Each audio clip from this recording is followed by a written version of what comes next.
सनई चौघडे मालिकेच्या आजच्या भागात आपल्याला असं बघायला मिळालं की आता जय आणि शर्वरी मिसेस चौधरींच्या ऑफिसमध्ये मीटिंगसाठी गेलेले असतात. मिसेस चौधरी शर्वरीला पाहून म्हणते की जय खानोलकर, आम्ही तुमच्यासोबत पार्टनरशिप करत आहोत, ना की तुमच्या एम्प्लॉईसोबत.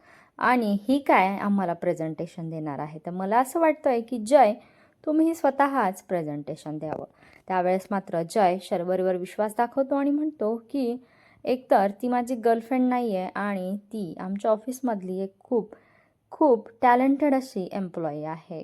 त्याच्यामुळे तीच प्रेझेंटेशन देणार आहे. आणि मग तिचं प्रेझेंटेशन एवढं भारी होतं ते पाहून मिस्टर चौधरी जयला म्हणतात की आम्हाला तुमची ही डील मान्य आहे.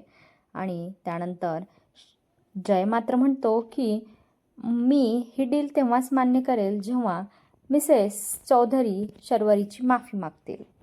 तर माझ्या ऑफिसमधली शर्वरी ही एक मोस्ट टॅलेंटेड एम्प्लॉई आहे आणि तिचा अपमान मिसेस चौधरींनी केलेला आहे. तिचा अपमान म्हणजे हा माझा म्हणजे जय खानोलकरचा अपमान आहे. त्याच्यामुळे त्यांनी माफी मागायलाच हवी. आता मात्र मिसेस चौधरी लगेच शर्वरीला सॉरी म्हणते आणि ती म्हणते की जय, तू हिला गर्लफ्रेंड नाही म्हणतोस, पण आय हेट यू, कारण की तुझं आणि हिचं नक्कीच काहीतरी सुरू आहे. शर्वरीच्या डोळ्यातून मात्र पाणी आलेलं असतं, कारण की जयने सगळ्या लोकांसमोर तिची बाजू घेऊन तिला सपोर्ट केलेला असतो.